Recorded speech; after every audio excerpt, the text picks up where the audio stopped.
네, 우리 신년 첫 심야 기도회로 모였습니다. 오늘 귀한 영상을 함께 나누는데요. 연말에 아마 송년 특집으로 했던 것 같아요. CGN TV에서 참 귀한 사역을 감당하는 그런 목회자들 또 사역들을 소개하는 그런 내용들입니다. 여러분 어떻게 보셨는지 모르겠는데 참 감동이 되지 않습니까?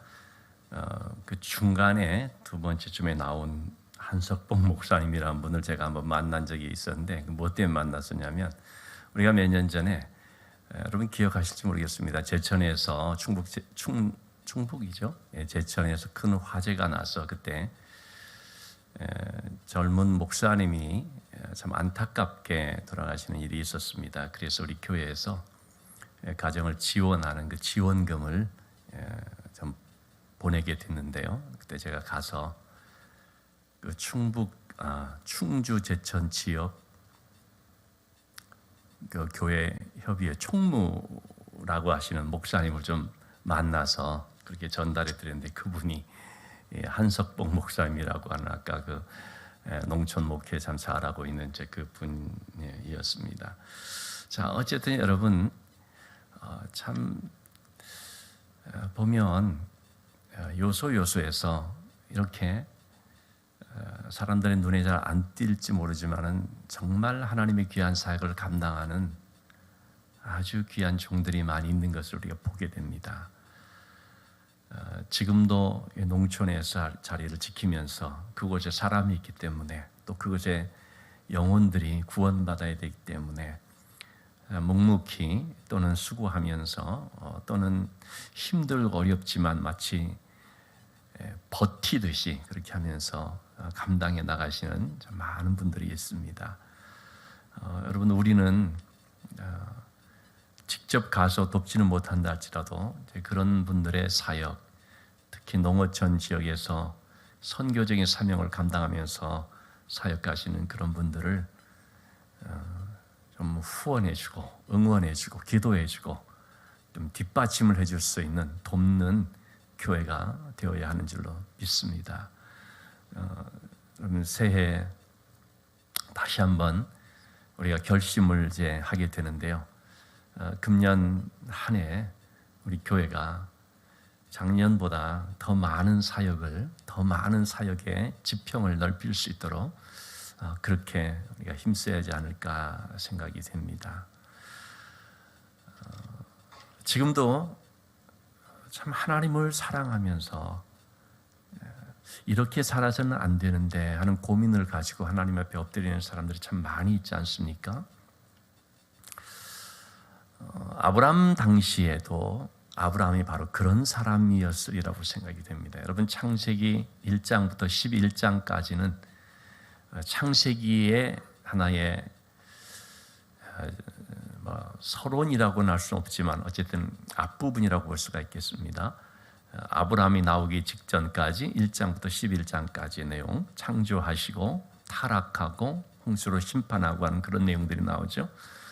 그런데 창세기 11장에 오면 바벨탑을 쌓는 사람들의 모습이 나옵니다. 여러분 그 시대의 사람들의 모습은 한마디로 말해서 바벨탑을 쌓는 것이었습니다. 바벨탑이라는 것이 뭡니까?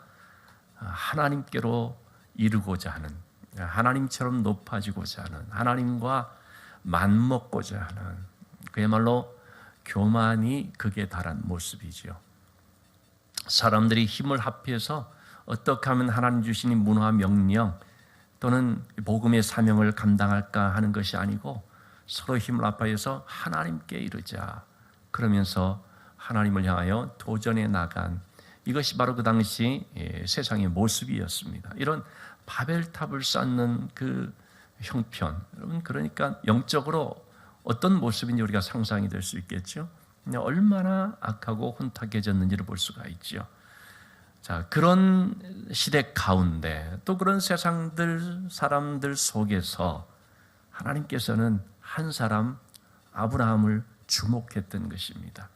성경에서는 그 이유를 자세히 말하고 있지 않지만 아마도 우리는 그렇게 좀 추론해 볼 수도 있지 않을까요? 그래도 아브라함은 하나님의 눈에 띄는 뭔가가 있지 않았을까? 성경의 말씀이 아니고 저의 생각입니다만은 아마도 아브라함은 그렇지 않았을까 싶습니다. 세상 이렇게 사는 것이 아닌데, 우상을 섬기는 사람들 속에서 이게 아닌데 과연 이게 맞는가, 어떤 그런 고민이 있지 않았을까 생각이 됩니다. 여러분, 예수님께서 오셨을 때 참 많은 제자들을 불렀지 않습니까? 왜 특별히 베드로입니까? 야고보, 요한, 그런 사람들이었겠습니까? 제가 처음에 95년대 우리 성지순례라고 말해지는 이제 성경 지리 그 자리인 갈릴리로 갔었는데요. 제가 갈릴리 그 바다를 보면서 하룻밤을 거기서 이제 묵으면서 바로 앞에서 그 숙소가 있어가지고 묵었거든요. 아침 일찍 일어나서 그 갈릴리 바다 바라보면서 그 돌담에 걸터 앉아가지고 그 회상했던 걸 제가 잊을 수가 없습니다. 참 갈릴리 그 바다를 보면서 너무나 참 깊은 상념에 잠겨졌습니다. 너무 감동도 되고요. 처음 봤으니까 성경으로만 봐왔던 그 갈릴리 바다, 2000년 전 우리 주님이 여기서 베드로와 제자들을 부르셨던 바로 그 현장, 그때 그런 생각이 든 것입니다. 하나님께서 왜 베드로를 부르셨을까? 당시 베드로는 어떤 사람이었을까? 이 갈릴리 바다에서 어부로서 지내고 있었던 베드로는 다른 사람과 어떤 점에서 달랐을까? 여러분, 아마도 베드로는 그런 사람이 아니었을까요?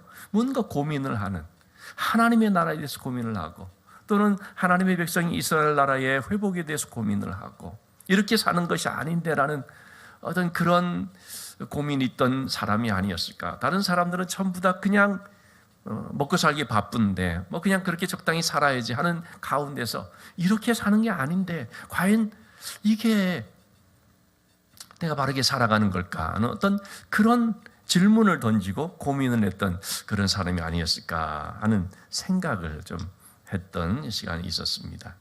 자, 어쨌든 하나님께서는요, 아브라함이라고 하는 사람을 부르셨습니다. 하나님께서 아브라함을 부르신 것은 아브라함이 특별하기 때문에 부른 것은 아닙니다. 하나님이 부르셨기 때문에 아브라함이 특별하게 된 것이죠. 하나님이 부르셨기 때문에 아브라함이 믿음의 사람이 되었고 복의 사람이 될 수가 있었던 것입니다. 자, 아브라함을 부르셨을 때 하나님의 말씀이 아브라함에게 임하셨습니다. 하나님의 말씀은 두 내용이었습니다. 여러분, 항상 하나님이 말씀하시면 이 두 가지가 꼭 같이 있습니다. 그건 뭐냐면 명령과 약속입니다. 모든 하나님의 말씀을 보면 이 구조를 가지고 있습니다. 명령하시고 약속하든지, 약속하시고 명령하든지, 항상 이 두 가지 틀을 가지고 있습니다. 자, 먼저 아브라함에게 주신 말씀, 첫 번째 명령이었죠. 1절의 말씀을 보면 하나님께서 주신 명령은 아주 단순했습니다. 한마디로 말하면 떠나라, 떠나서 가라 하는 말이죠. 여기 떠나서 내가 너에게 보여줄 땅으로 가라. 오늘 신년 첫 심야 기도 시간이기 때문에 이 말씀을 통해서 좀 하나님의 축복이 임하기를 바라는 마음으로 함께 나누고자 본문을 좀 생각을 하게 됐는데요. 자, 하나님께서는 아브라함에게 지금 네가 있는 자리를 떠나라. 여러분, 이 아브라함이 지금 있는 본토, 친척, 아비집, 자기 고향 땅, 자기 살고 있던 것, 이걸 떠나라는 것은 무슨 의미겠습니까? 하나님 없이 살고 있던 그 삶의 자리를 떠나라는 말이죠. 너의 방식으로 살던 그 삶을 이제는 바꾸라는 말이죠. 너의 주도권을 가지고 살았던 그 삶에서 이제는 옮겨라라는 말이죠. 이제는 하나님의 말씀을 따라서 살아가고, 이제는 하나님 의지하는 삶을 살아가고, 이제는 하나님이 주도권된 인생을 살아가라는 말이죠. 여러분, 우리가 신년 송구영신 예배를 시작한 것이요, 바로 지난 토요일 자정이지 않습니까? 근데 혹 여러분들도 그런 생각을 지금, 저는 신년 된 지 한참 지난 것 같아요. 느낌에. 특별 새벽 기도도 하고 막 그래서 그런지 엊그제 신년 예배를 드린 게 아니라 아주 예전에 드린 것처럼 그런 느낌이 드는데요. 어쨌든 여러분, 우리가 이 신년 심야 기도는 첫 번째 이렇게 갔는데, 여러분, 우리가 신년 되면서 결심을 하고 다짐을 하지 않습니까? 뭔가 바뀌어야 된다. 좀 새롭게 돼야 된다 말이죠. 그게 뭐냐면요, 떠나는 것입니다. 우리가 영적으로 성장하려면 그런 죄의 분위기 속에 있던 자리에서 떠나야 됩니다. 반드시 떠남이 있지 않고서는, 벗어나는 것이 있지 않고서는 앞으로 나갈 수가 없습니다. 그래서 하나님께서는 떠나 그리고 가라 이렇게 하셨는데요. 여러분, 우리가 신년 초에 이전까지 우리에게 좀 옛 습관으로 쓰였던 것이 있다면 이제 이것을 벗어버리고 새롭게 돼야 되는 거죠. 그것을 에베소 4장 22절에서 사실은 제가 이거 잘못 표시를 했는데 22절에서 24절까지인데, 너희는 유혹의 욕심을 따라서 거저가는 구습을 따르는 옛사람을 벗어버리고 성령으로 새롭게 되어서 하나님을 따라서 의와 진리의 거룩함으로 지으심을 받은 새 사람을 입으라. 그러니까 자, 이렇게 하나님의 이 말씀은요, 우리로 하여금 옛사람, 이 구습을 따르는 옛 습관을 따르고 있었던 그런 옛사람을 벗어버리고 이제는 하나님을 따라서 의와 진리의 거룩함으로 지으심을 받은 새 사람을 입으라라는 이 말씀을 하고 있는 것. 그래서 떠나가라라는 이 말은 벗고 입으라라는 말과 같다고 할 수 있습니다. 뭘 벗어야 됩니까? 우리의 옛 습관들, 옛 생활들, 옛 사람의 모습들. 우리가 이제는 진짜 이게 탈피해버려야 될 것, 버려버려야 될 것들, 하나님 앞에서 합당치 못하고 때로는 좀 부끄럽고 또는 신앙인으로서 어울리지 않는, 적합하지 않은 어떤 우리의 옷과 같은, 여러분 옷이라는 것은 문화, 삶의 스타일을 말하거든요. 이러한 것들이 있으면, 이 부적절한 것이 있으면 이거 벗어버려야 되는 것이죠. 벗기만 하고 끝나는 거 아니죠. 벗으면 다시 입어야 되거든요. 벗고 그냥 있으면요 다시 그걸 입게 됩니다. 다시 옛날 거 더 입게 됩니다.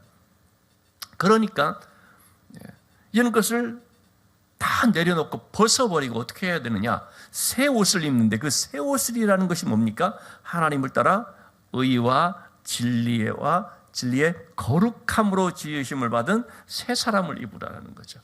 여러분, 올 한 해 우리가 참 새롭게 되기를 원하는데 어떻게 새롭게 돼야 되느냐?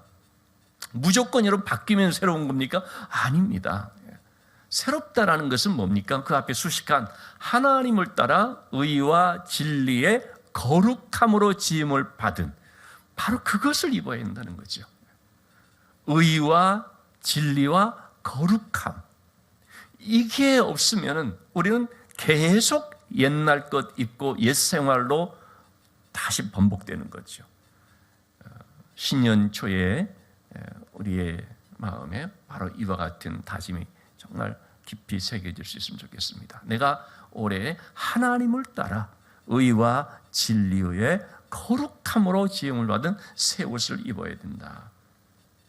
그것이 바로 순종의 삶이고요, 겸손의 삶이라고 할 수 있습니다. 여러분, 그런데 우리는 자신이 익숙하였던 것, 잘 살고 있던 그런 것을 벗어난다는 것 쉽지가 않죠. 자꾸 우리는 안주하고자 하는 마음이 있습니다. 우리는 그 익숙한 것에 편하게 적응하고자 하는 마음이 있습니다. 그런데 여러분, 편해지면요 타락합니다. 사탄은 우리를 자꾸 안주하게 만들거든요. 했던 그대로 그냥 이 정도 선에 머물러서. 여러분, 여기서 우리가 머물러 버리면 타락합니다. 편해지면 어떻게 됩니까? 신앙생활하는 우리가요, 편해지면 안락사합니다. 안락사가 뭡니까? 편안하게 죽는 겁니다. 여러분, 신앙생활이 있어서도 우리가 자칫하면요 안락사 되기가 쉽습니다. 그냥 안주하다가 적당한 가운데 있다가 서서히 죽어가는 거죠. 생명력 없는 삶, 신앙인의 그런 능력이 상실된 삶, 그렇게 되어버릴 수가 있습니다. 종교인의 삶을 살아가면 우리는 여지없이 그런 모습이 되는 거죠. 그러나 정말 우리 안에 참 생명의 그런 역사가 있는 사람은 어떻습니까? 자꾸 깨어나는 거죠. 자꾸 자극을 받고 자꾸 도전을 받고 마치 자신을 찔러서 그래서 잠들지 않도록 자극을 주듯이 자꾸 우리 자신들을 그렇게 만드는 것입니다. 사실 오늘 같은 경우에도 이번 주 특별 새벽기도를 이렇게 하면서들 좀 피곤한 면도 있을 텐데요. 오늘 심야기도 같은 경우에 좀 쉬면 어떨까? 그런 생각이 들 수가 있지 않습니까? 근데 자꾸 이럴 때마다 우리가 번뜩번뜩 깨어나야 되는 거죠. 아니다. 이 차원을 넘어가야 된다. 이걸 뛰어넘어야 된다. 자꾸 우리가 그렇게 해나가야지 그래야 성장할 수가 있고 살아남을 수가 있는 것이고요. 성령의 능력, 경건의 능력을 가지고 나갈 수가 있는 것입니다. 모세는 목자로 지내는 가운데 아마 거기에 익숙해졌을 것입니다. 40년의 시간이 지나면서 이제는 여기에 이제 다 적응이 돼서 안락한 삶이라고 했을지 모르겠습니다. 그러나 모세를 하나님께서 흔들어 깨워가지고 부르신 거거든요. 떨개나무 불꽃 사이에서 모세야 모세면서 부르신 것입니다. 모세는요 한사코 가지 않으려고 했습니다. 하나님 저 말고 다른 사람 보내면 안 됩니까? 이 핑계대고 저 핑계대고 처음에는 자기를 핑계댔다가 처음 또 그 다음에는 이스라엘 사람들 핑계댔다가 자꾸 그럴 때마다 하나님께서 거기에 대한 대답을 하시니까 도무지 안 되겠는 거죠. 그래서 딴 사람 보내면 안 됩니까? 그런데 하나님께서 화를 내시죠. 반드시 모세를 사용해야 되겠다는 것이죠. 그래서 마침내 하나님께서 모세를 이제 보내서 그래서 그 백성들을 이제 구해내도록 사용하셨죠.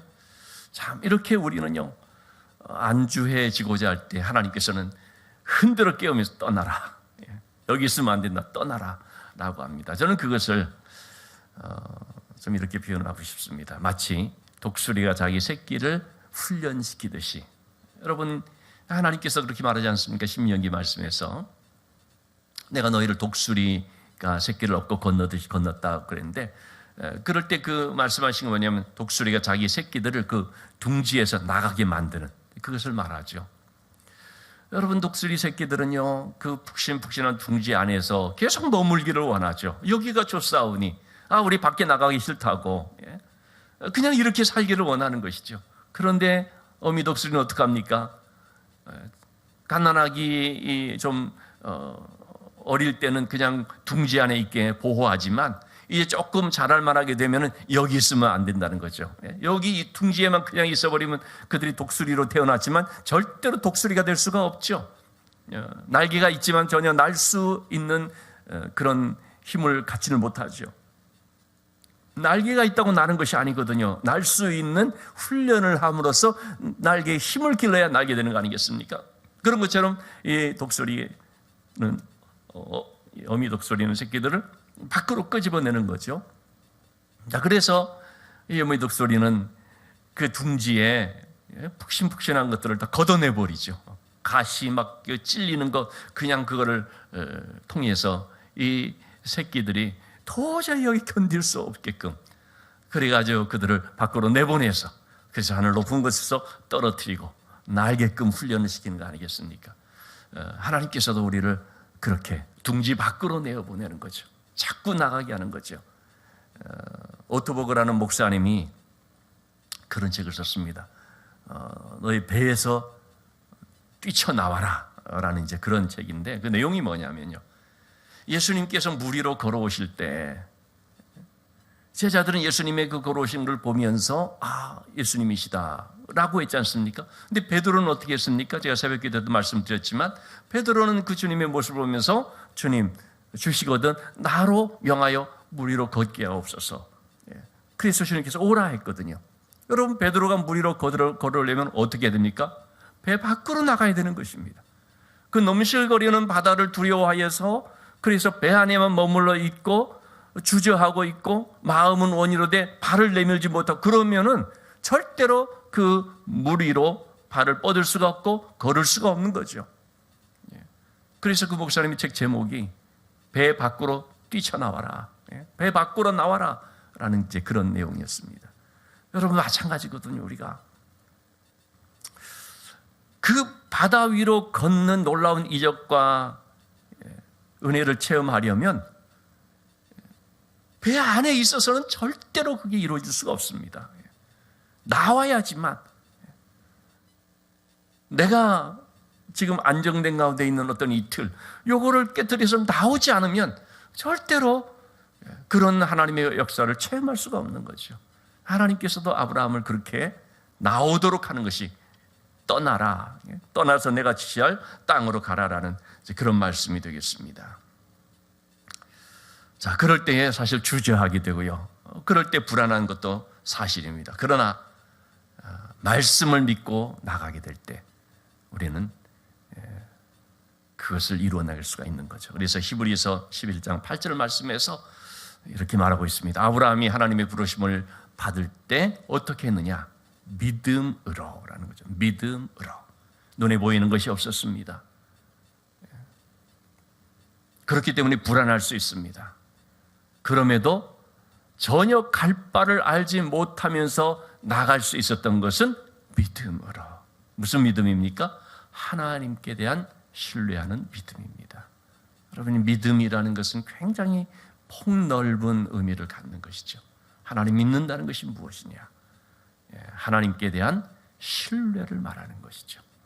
내가 이해가 안 돼도, 내가 잘 몰라도 하나님께 대한 그 신뢰, 그건 그러니까 하나님을 믿고 나가는 거죠.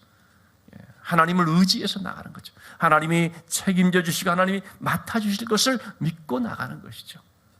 이것이 바로 아브라함의 믿음이었고, 아브라함은 갈 바를 알지 못하지만 그 믿음으로 발을 내디딜 수가 있었습니다.